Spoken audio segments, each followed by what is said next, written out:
This message is addressed to the whole humanity, ano? So,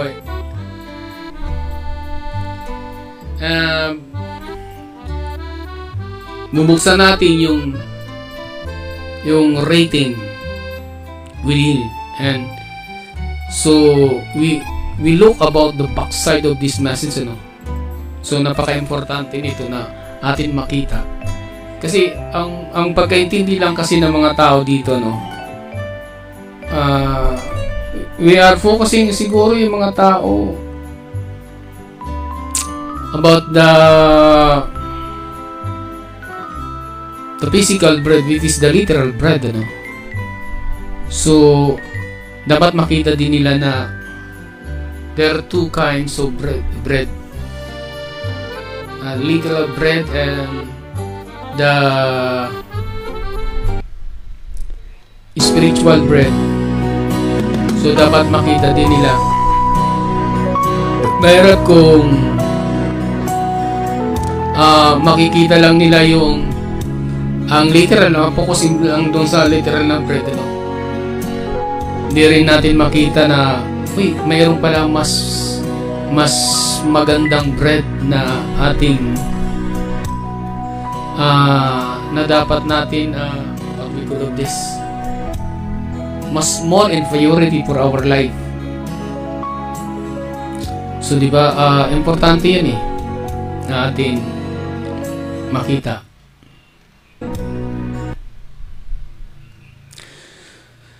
So now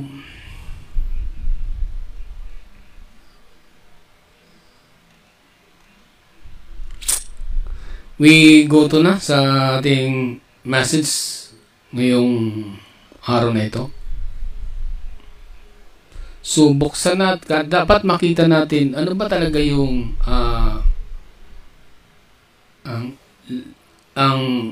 sa likod ng salitang ito. So ano ba talaga dapat natin matuklasan, ano? So sa buong mundo kasi they are always looking inspired about the magandang trabaho, so magandang pagkain. So dapat natin makita yung kahalagan nitong mensahe na sinabi ni ng ating Panginoong Jesucristo. Sabi dito sa Matthew chapter 4 verse 4, "But he answered and said, it is written." Pag sinabi mong it is written, tumutukoy yan sa gospel, which is the scripture, which is the Bible. So, ang point of reference, kagad natin makikita, yung sinasabing it is written, means it's about the Bibles. So, yun ang basic foundations na makita agad natin na sinasabi it is written, pointing about the Bible, which is the scriptures. Sabi niya, man shall not live by bread alone, but bread alone. Tumutukoy yan sa buong mundo, yung mga tao. So, ibig sabihin, yung address ng sinasabi ng ating Panginoon Jesucristo, man shall not live by bread alone, but by every word that proceeded out of the mouth of God. Amen? Sipin mo, yung Matthew chapter 4 verse 4, yung address yan, all humanity, lahat ng tao sa ibabaw ng mundo. No? Glory to God. So, ano man ang yung kalagayan sa mundong ito o the principles of belief, dito sa sinasabi ni Jesus Christ, sinasabi niya na ang man shall not live by bread alone, hindi lamang nabubuhay. Pinupointing, hindi lang ang tao nabubuhay sa pamagitan ng tinapay. Ang tinapay nito, tumutukoy ito sa ating mga kinakain. Na 3 times a day, makain tayo ng umaga, tanghali, at gabi. Tumutukoy yan dyan sa pagkain na yan. So, yung pagkain yan, ang binubuhay yan sa ating kalagayan ng ating physical. Di ba? Yung physical na kalagayan natin, kung ating unawain, di ba? Okay. Ang binubuhay ng ating kinakain as literal ay yung ating laman. So, lahat ng tao, ang pinakakain niya lang, yung physical part of the body. Pero sabi dito, but by every word that proceeded out of the mouth of God. Ibig sabihin, there are 2. Okay. There are 2 food. The other one is the food is what is the word of God. Okay. But every word that proceeded out of the mouth of God. Look at this, man, ano? Look at this. Okay. Okay. Hallelujah. Amen. Okay, tuloy tayo, no?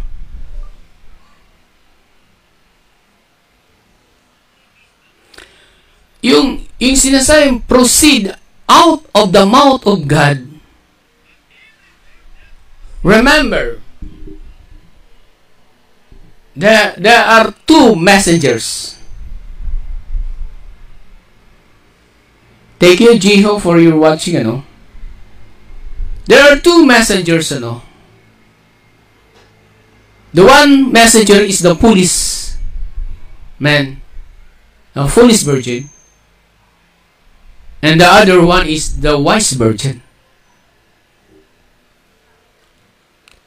The bread of life that is na ginagamit ng Diyos ngayon, yung wise virgin. Nasa kanila yung bibig ng Diyos. Yung proceeded out of the mouth of God, the word of God, nandoon sa wise virgin.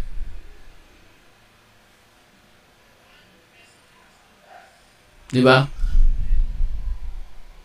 But there is the proceeded out of the mouth.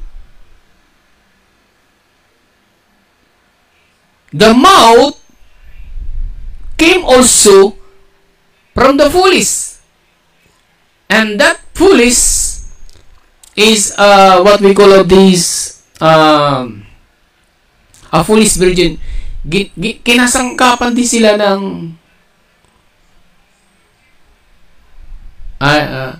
what we call of this the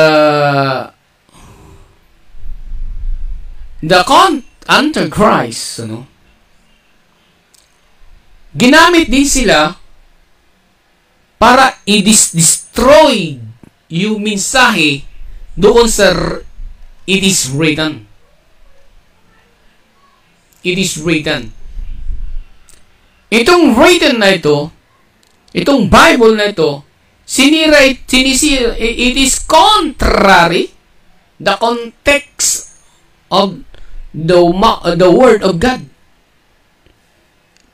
Every word that proceeded out of the mouth of God, mayroon pumapasok yung destruction of message. Means to say, the message of the foolish is to destroy about the written.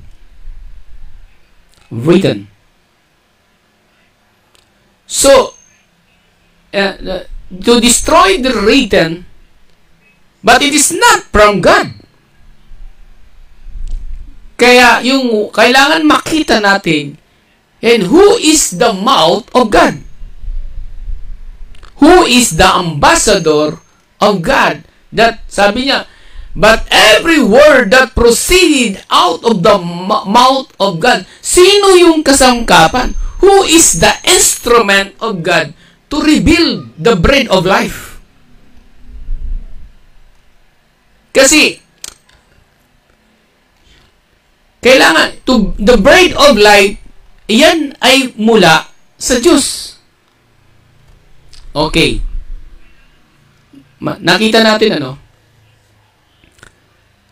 So yung purity ng message, kaya importante ano, malaman natin yung ma-discern natin if we are the one who compromise and we are the one to contrary about the Word of God. Kasi sa Kristyanismo, sa buong mundo, they are using about the scriptures. Because they are believe it is written. But many of this using the Bible is using a private interpretation. So, di ba? Gumagamit sila ng Biblia, pero mayroon silang sariling interpretation. So, dapat makita natin yung laman ng buhay na ito. Kasi importante. Because there are many of messengers that bring of life, that they are believe that the spiritual of life about the Word of God, they believe that they are using about God. Di ba? Man shall not live by bread alone. Ito, tinutukoy ito yung isa piece, the natural food natin kinakain. Pero, spiritually, mabigat ito. There are two manifestations of the teachings. Because they are also using about the Bibles. I'm talking about the progressive, ano? They are also using the Bible. But it contrary. But making a private interpretations. Ano? So sa buong mundo, ano ito napakahalaga ito. All people, all the humanity is subject for this spiritual salvation, spiritual food. Buong mundo, ano? Hindi ang Diyos nagtangi.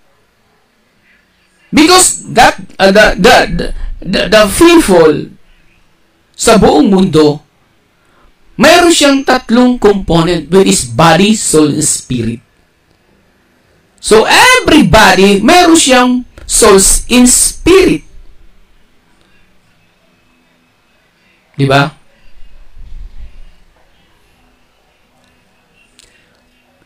So, dito yung kalagayan na napakahalaga. Hallelujah. So, now, kung makikita natin dito,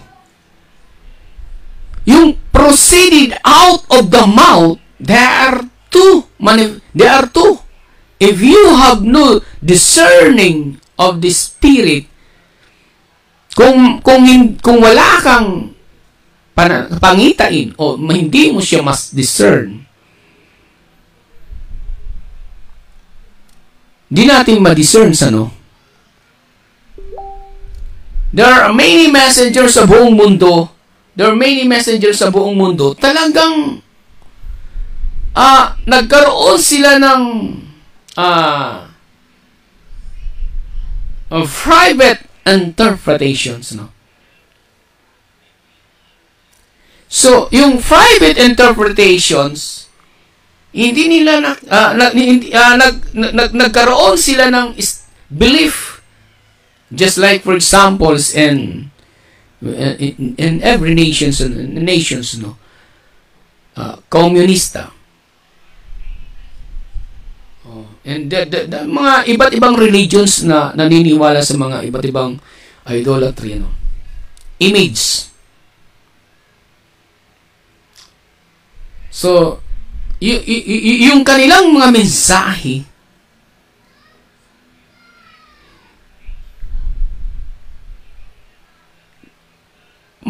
pwedeng maging cause of breath of death. Ang tingin nila sa message na is a bride of life. Yung mga believers o worshipers doon sa mga nasasakupan ng mga congregations sa buong mundo religions, kasi buong mundo ito sa buong mundo kumakain sila ng bread, spiritual bread.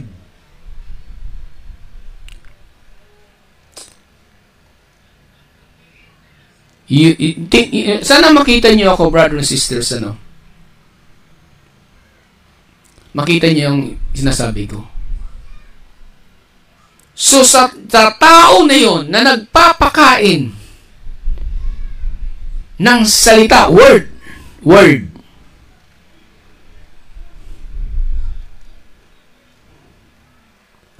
okay. Yung every word na sinasabi ng tao na yun. I'm talking about sa mga mensahe doon sa buong mundo,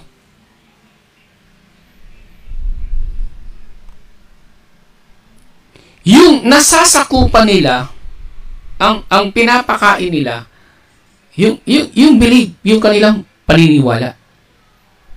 That they believe na ang kanilang sinasabi is from the mouth of God. Kaya sabi ni Jesus Christ, hindi lang ang tao nabubuhay sa pamamagitan ng tinapay, kundi sa pamamagitan ng salita ng Diyos. Man shall not live by bread alone, but by every word that proceeded out the mouth of God. See? You see? So, ibig sabihin, may light, mayroong pretending of light. Which is, I'm talking about the message. I'm talking the word of God. Satan used also the instrument. Satan used the instrument. But when Satan used the instrument, that the bread, it goes into death. And the other one, goes into life.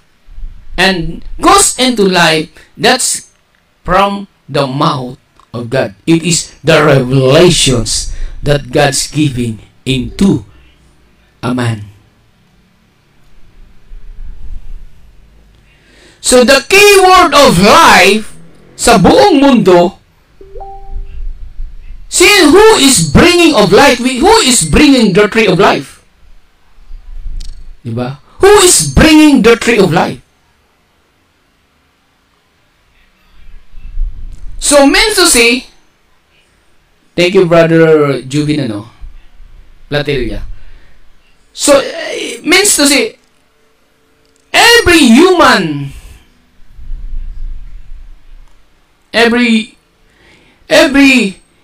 humans,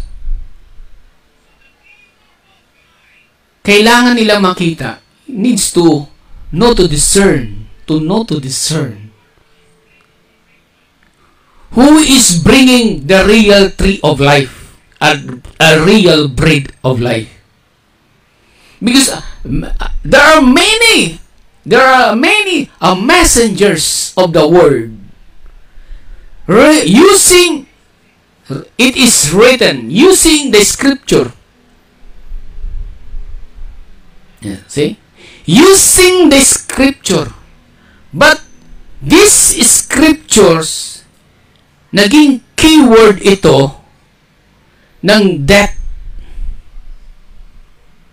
And this scripture, this Bible, naging keyword ito and death. Di ba? And many people also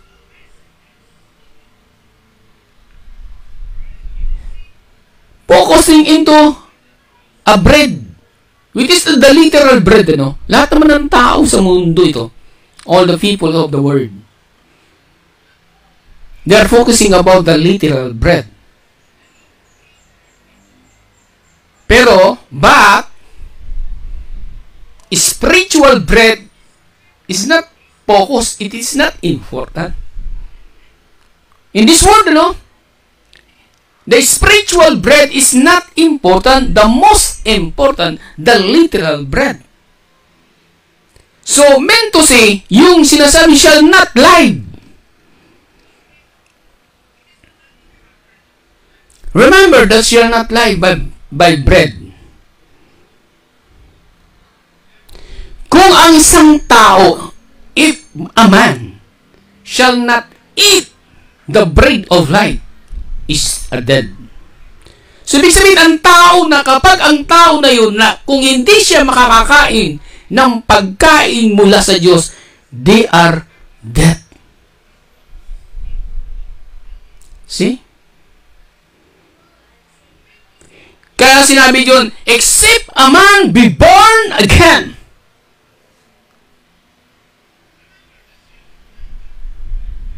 he cannot enter into the kingdom of God. See? So, meant to say, kung ang isang tao sa buong mundo, no? Let's go to John chapter 3, ano? Let's go to John chapter 3. Verse 5. And verse 3. Jesus answered and said unto them, Verily, verily, I say unto thee, except a man be born again, he cannot see the kingdom of God. And Nicodemus said unto him, How can a man be born when he is old? Can he enter the second time into his mother womb and be born? John 3:5. Jesus answered, Verily, verily, I say unto you, except a man be born of water and the Spirit cannot entered into the kingdom of God. That which is born of the flesh is flesh, and that which born of the Spirit is spirit. See, kung ang ating pinapakain lamang ay yung physical condition natin, yung sa Matthew 4:4, ang binubuhay lang natin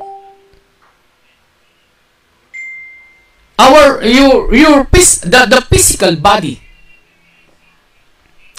So yung souls in spirit natin, kailangan siyang ma-revert. Jesus said, Verily I say unto you, except a man be born of water and the Spirit cannot enter into the kingdom of God. Meant to say, kung ang spirit, kung ang ating pinapakain lamang sa ating katawan ay yung literal food. So, literal food, I'm talking about the literal food. Yung pagkain natin sa umaga, tanghali, gabi. Pero hindi natin pinapakain yung ating internal part, which is the spirit. The spirit. So, parang ang katawan natin ay naging libingan ng ating espiritu. Nakita nyo? Kasi ang sabi sa Bible, bagamat ang tao, sabi sa Bible, may sinasabi sa Bible, bagamat ang tao bagamat siya ay buhay, spiritual is dead. Kasi ang pinapakain niya lang yung kanyang physical na katawan. Pero yung internal part of the body, hindi niya pinapakain with is the spirit. souls and spirit. Diba? So ang biniborn niya, that which is born of this flesh, yung sinisilang niya lang yung flesh. Is flesh. That which is born of the spirit in spirit. Kailangan natin, we need to rebirth our spirit inside of our body. That's why very important to every one of us. Every one of us to hear the word of God. Diba? To eat the word of God. Sabi nga sa Matthew chapter 4, verse 4, but proceeded out of the mouth of God. Yun ang bread of life. Kung ang ating spirit ay nakakain ng bread of life, marirevert siya. So kapag na-revert siya, doon lang siya makakapasok. Paglago siya, doon siya makakapasok in the kingdom of God. Kaya nga sabi, except a man be born of water and the Spirit, he cannot enter the kingdom of God because it's pertaining spiritual. Which is our souls in spirit. See? So, tingnan natin mabuti, brothers and sisters. Kung marirevert ang ating spirit internal,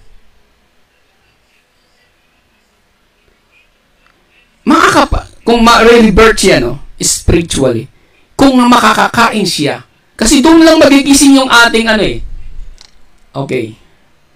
Doon lang magigising ang ating, babangon yung ating spirit, di ba? Now,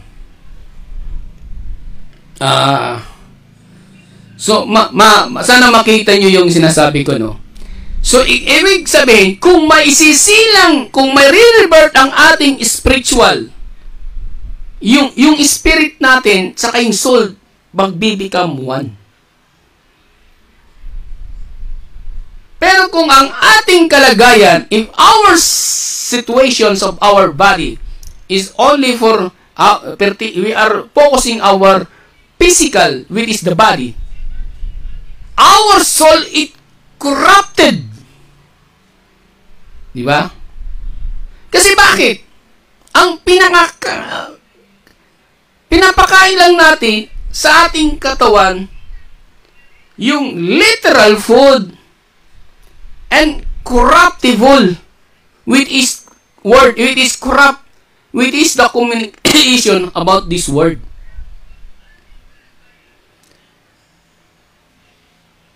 Bakit ko sinasabi ito na napaka-importante, So, kung ang ating biniborn, that which is born of the flesh, ang isinisilang natin, which is the physical condition of our body, at hindi natin ibiniborn ang ating spiritual conditions in our internal heart, so delikado, our body is corruptible. Diba? So, kapag corruptible ang ating katawan, hindi siya pwede makapasok doon sa kingdom of God. He cannot enter into the kingdom of God. Bakit? Kasi nga, nakurap na ang kanyang physical, ang kanyang souls. Pero kung may re-revert natin yung spirit nating internal, born of the Spirit,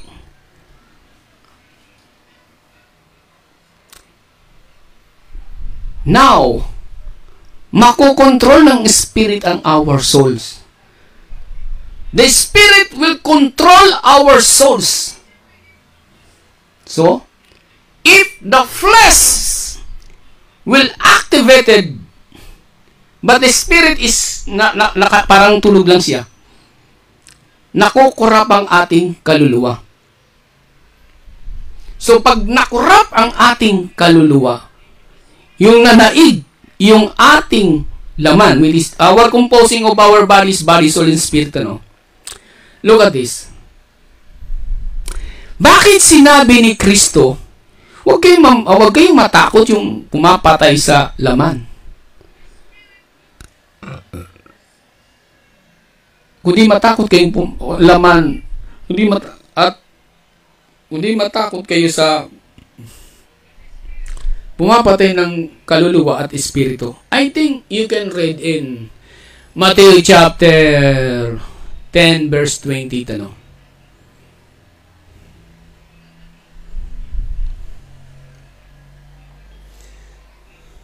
Sabi dito, and fear not them which kill the body. Huwag kayong matakot yung pumapatay sa katawan. But are not able to kill the soul. But rather fear with which able to destroy both soul and body. Makita nyo?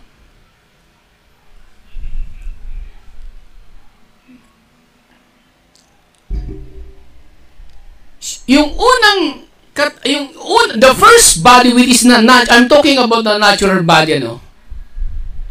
Yung pumapatay ng natural body. Meant to say, kung ang pagkain natin, we are focusing only in the literal situation, we are a living of death. So, kung ang sitwasyon natin, ang taong, what we call of this, natatakot doon sa physical condition na yung pumapatay. Huwag kayong matakot dyan. Sabi, fear not. Huwag kayong matakot. Fear not with which kill the body. But are not able to kill the soul. So, meant to say, I'm talking about when our body, soul is affected for judgment. Kasi sabi niya, but are not able to kill the soul, but rather fear with is able to destroy both soul and body in hell. Tingnan mo, ang unang katawan natin na ating pinapakain ay yung physical ng katawan natin, is literal natural body. Pero yung natural body na yan, na ating pinapakain, ay mayroong pa pala, nakukurap pala yung ating soul.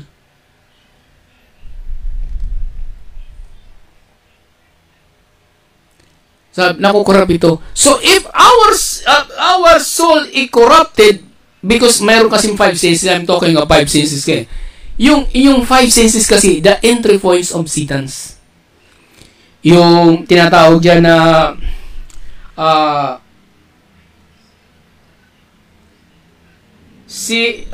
seeing, tasting, smelling, hearing, and feeling.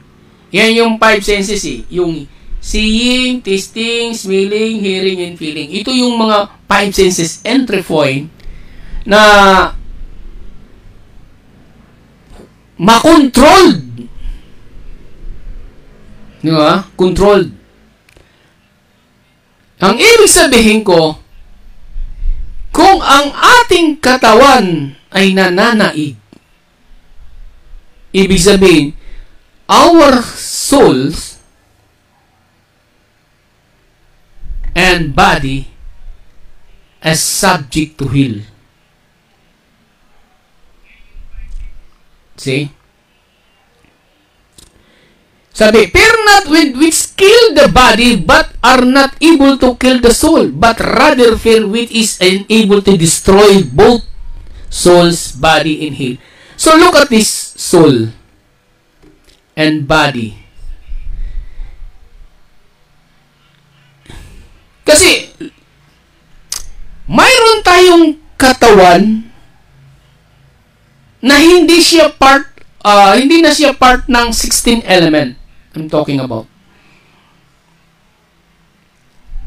So, ibig sabihin, kung ang souls and body na hindi nakapasok sa kingdom of God, siya ay nakapasok sa hell, which impyerno.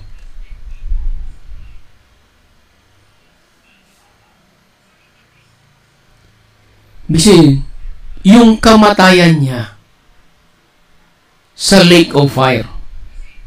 Pag sinabing, destroy both soul and body in hell, it means to say, this is a judgment doon sa lake of fire. See? Lake of fire. So, yung lake of fire na yan, yun ang katawan ng corruptible body at yung corruptible body at yung kaluluwa. Di ba?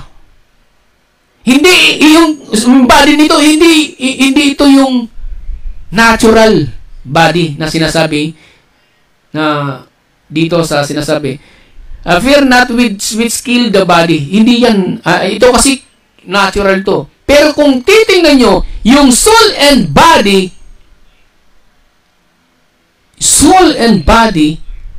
is there, hindi to part ng 16th element. Nakita nyo, brother and sister? Ibig sabihin, itong body ito na sinasabi, itong body na ito yung corruptible body. Ito yung katawan na hindi binago ng Diyos. At yung kaluluwa na ito, na nakorrupt ito nang dahil sa laman. So, makita natin to. So, itong katawan nito, itong soul na ito ang ipinasok sa impyerno, is entered into a lake of fire.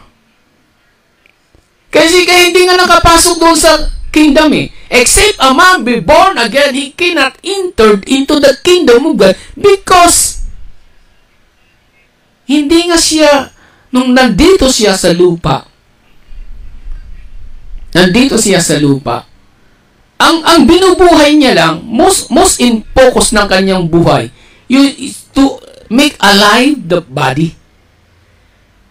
So, yung mabuhay ang kanyang kaluluwa, ang kanyang katawan, nakurap ng soul. Kaya pagdating sa judgment day, pag afterlife, I'm talking about afterlife, that man is subject for judgment, goes into hell. Di ba? So, the beginning of sorrow ng isang tao and every human that cannot enter into the kingdom of God is afterlife. Yung hirap lang dito sa mundong ito, alam yung hirap dito sa mundong ito. Ano lang ito eh? Is a basic suffering. Yung mabuhay ka lang sa pamagitan ng pagkain is pertaining about a physical condition. Pero ang mabigat dito, yung afterlife. Kasi bakit? Yung afterlife na ito, mayroon kang katawan na corruptible body na sinasabi doon sa what we call of this, 1 Corinthians chapter 15, ano? Ano ba yung 1 Corinthians chapter 15? Bago tayo bumalik dito sa ano?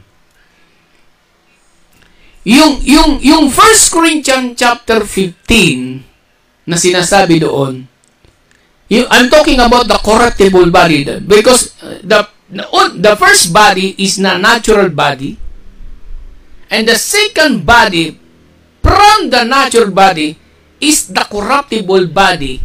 Na-corrupt siya because nung siya ay nabubuhay dito sa mundo, hindi niya pinapakain yung kanyang internal body, which is the spirit. So, that's why yung kumontrol sa kanyang perfect statue of man, yung lust of the flesh, is yung katawan.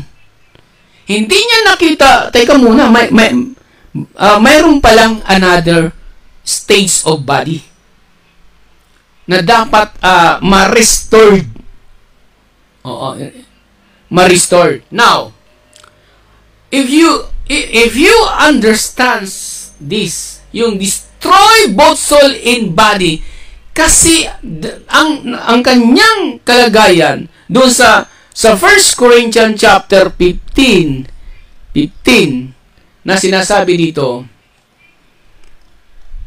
verse 42 ba yun? 42.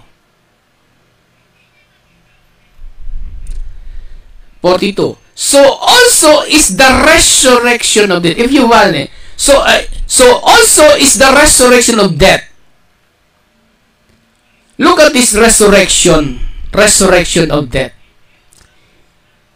It is, yung resurrection of death, it is sown in corruption. This is incorruption. I'm talking about hindi na 16 it's not 16 element ano.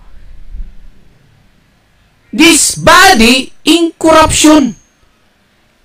And another, kung itong katawan ito if nagtagumpay, it raised into incorruption. So means there are two stages. The one it is incorruption body and the one is incorruptible body.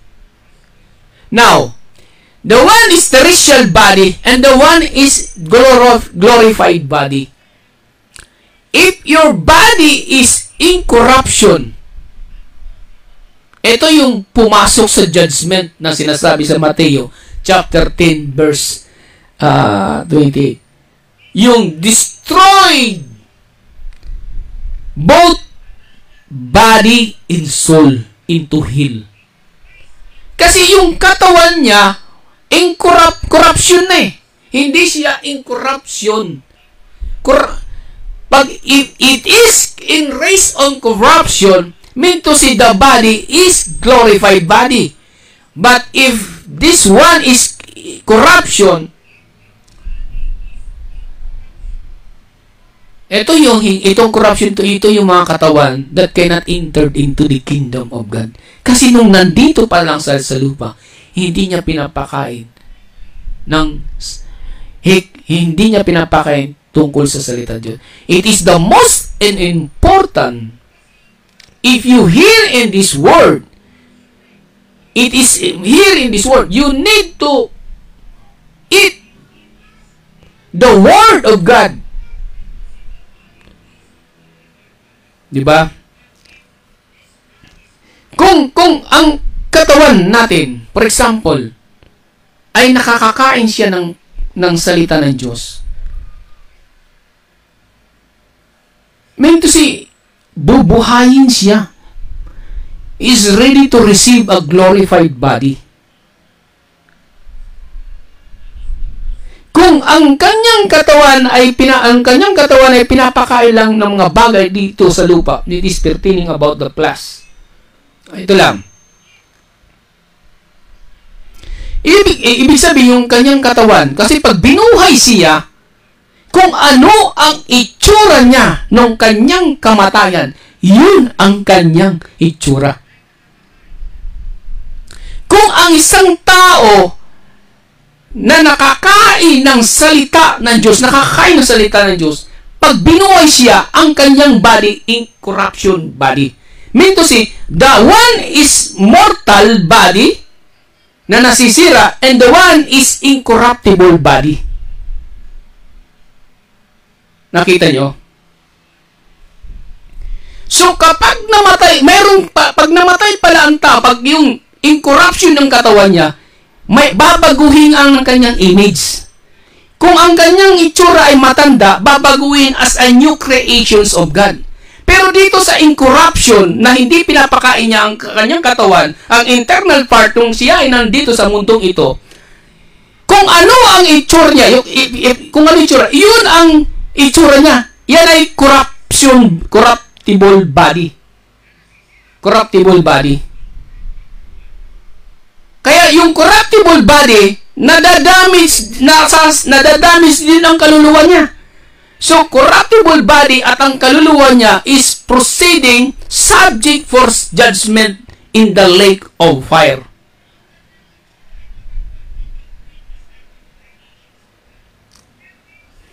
Diba?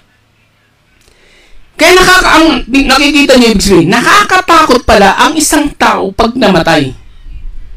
Minto si pag namatay ang isang tao, namatay lang 16 element yung kanyang katawan. Pero mayroon siyang katawan pa na incorruptible body. Na yung corruptible body is subject for judgment. Kasi bakit? hindi siya nakapasok in the kingdom of God. Kasi, except a man be born again in the Spirit, he cannot enter into the kingdom of God. In born of the flesh is flesh, and born of the Spirit is Spirit. Mento yung nandito siya sa lupa, ang binuhay niya lang ang laman. Ang binubuhay niya lang ang laman. Hindi niya binubuhay yung internal part ng kanyang katawan. Napakalagwa pa man. Kaya nga sa amin, a man shall not live by bread alone, but proceeded out of the mouth of God. Mean to say, marireborn ng Spirit kapag ito ay nakakakain ng salita ng Diyos. So, pag nakakain ng salita ng Diyos, ang Spirit ito, pag na-reborn ito, makokontrol yung soul. Kaya pag na-control soul, ang Spirit and soul, hindi na makakapasok sa judgment. Pero kapag ang kumontrol ay yung katawan doon sa soul, mentame, dahil sinasabi sa Matthew chapter 10 verse 28, to destroy both body and soul, yun ang dangerous. Nakita nyo?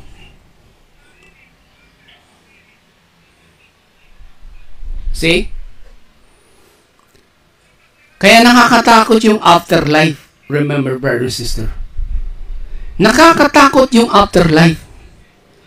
Kasi sabi dito sa 43, sabi dito, it is soul's dishonor, it rests in glory. It is soul's weakness, it is rest in power. What we call of this? And it is soul, the natural body, it rests into spiritual body. There is a natural body and there is a spiritual body. Okay.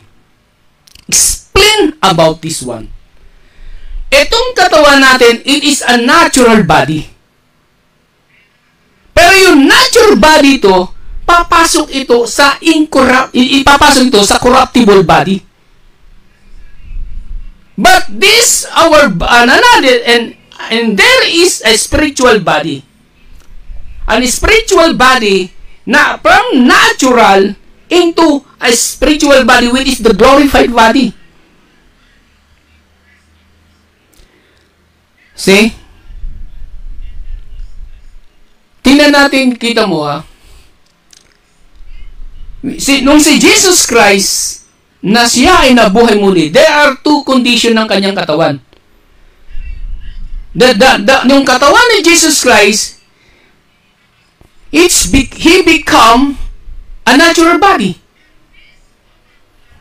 Kumain pa nga siya within 40 days Pero but the body of Jesus Christ is a glorified body. What I'm talking about is spiritual body. Ang great reward ng Diyos dito, the state of your body is become a natural and spiritual body. Which is the spiritual body is a glorified body. See? Bakit? Dito kasi sa mundo, nung si Jesus Christ nandito sa mundo, hindi lang ang pinapakain niya yung physical na condition ng kanyang katawan, kundi more spiritually ang kanyang pinapakain. Kasi sabi ni Jesus Christ, hindi lang ang pagkain ko ay gawin ang kalooban ng Diyos. So, yung pagkain yun ay gawin ang kalooban ng Diyos. Yung isa, yung first na pagkain Jesus, when the Father, sabi, kung ano yung sinasabi, nire-reveal sa kanya ng Diyos, yun ay ginagawa ni Jesus Christ. Kaya pag gumagawa si Jesus Christ sa kanyang ministry, lumalakas siya. Glory to God. Lumalakas siya. Kasi bakit? Sinusunod niya ang Diyos tayo, anong sinusunod natin? No, makakain lang tayo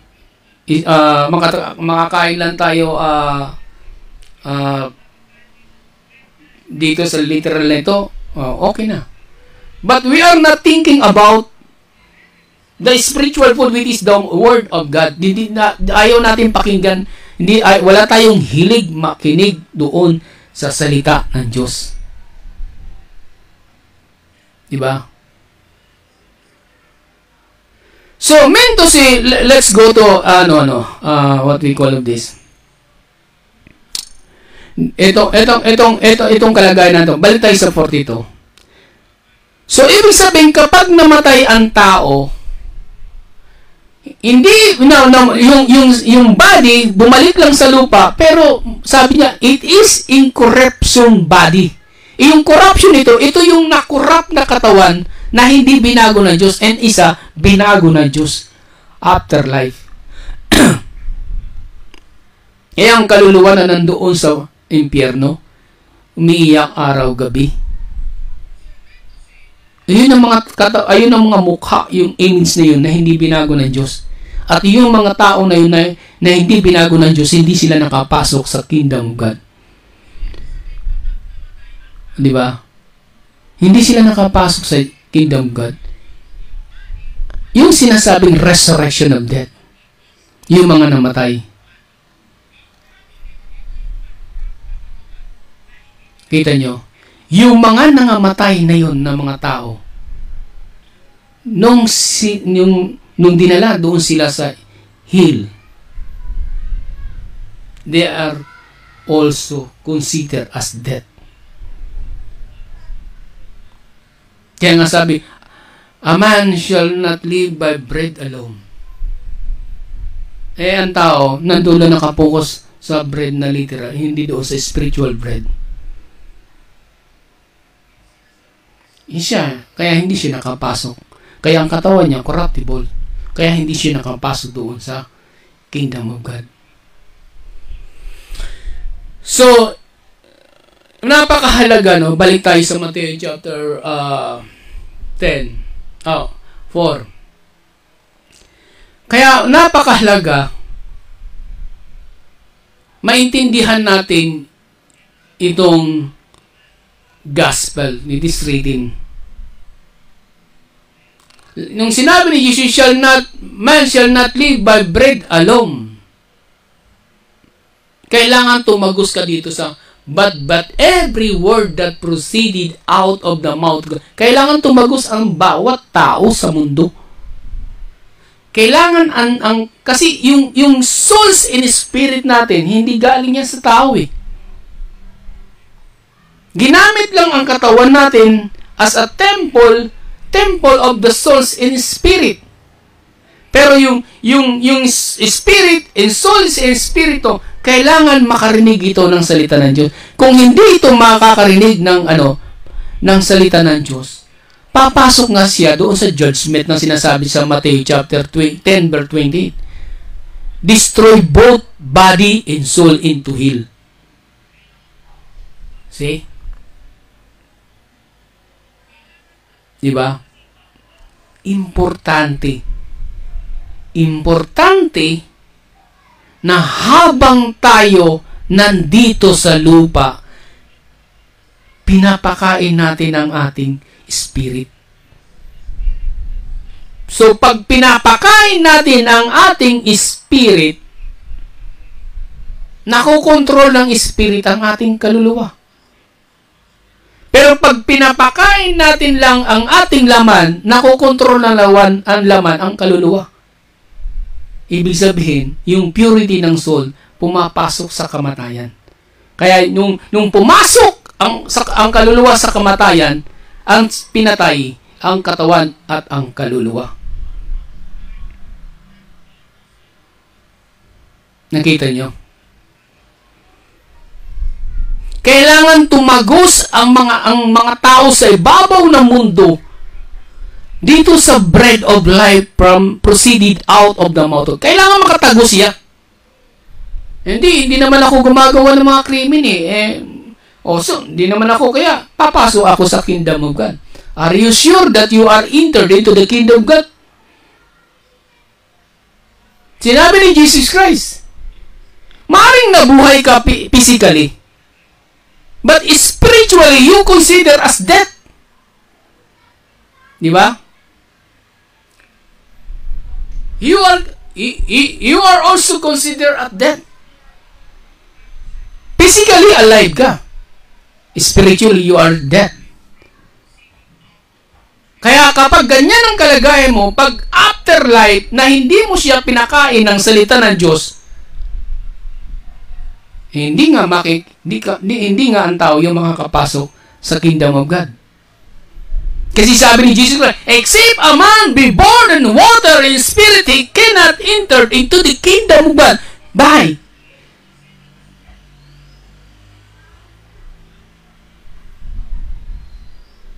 Kasi hindi na reborn ang spirit. Para ma-reborn ang spirit, kailangan niya makakain ng salita ng Diyos.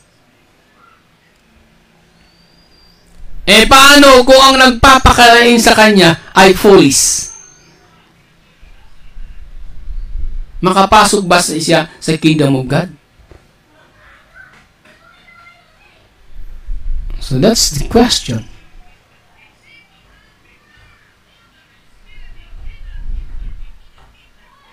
Yan ang problema. Kailangan kung ganyan ang kalagayan na hindi mo makita ang pulis. If yung state ng kalagayan mo, yung stature ng kalagayan mo ay hindi mo makita ang kalagayan ng pulis, ibig sabihin may kasalanan ka. Ipinahintulot ng Diyos na ikaw ay madaya ng sanlibutan. Ipinahintulot ng Diyos na madaya ka ng mga foolish. Why? Because you are making mistake of the rest of your life. Kita mo? Kasi bakit? Mayroon kang kasalanan. Bakit hindi ipinakita sa iyo ng Diyos yung purity ng kanyang salita? Kasi ang Diyos ang nagbibigay ng wisdom and revelation.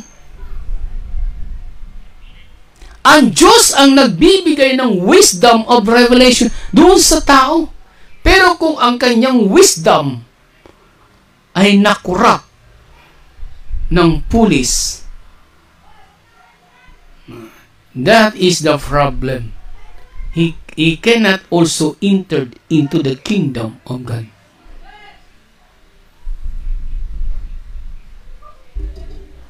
See? Hindi rin siya makakapasok. Kaya napakahalaga sa atin na ma-discern natin yung kalagayan ng mga ngaral. Kung ang nagpapakain ba sa atin ay is bring of life, o he bring a bread of life, o he bring a bread of death.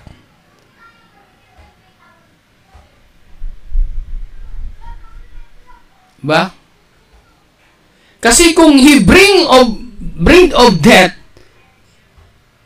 ibig sabihin, yung mensaheng kanyang naririnig is corruptible. Corruptible word. Corruptible communication. Kailangan mayroon tayong matang agila. Na malalaman natin, we know about the spiritual food. We know about the word of God, not the word of man. Not the word and knowledge of man, but the knowledge and wisdom of God. Dapat, we need to discern about the light, the true light. Because if we not discern, we cannot see the pretending light. Those the messenger, those the instruments of pretending light, we are subject for deceit.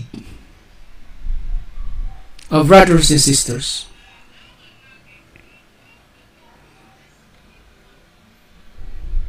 Kaya,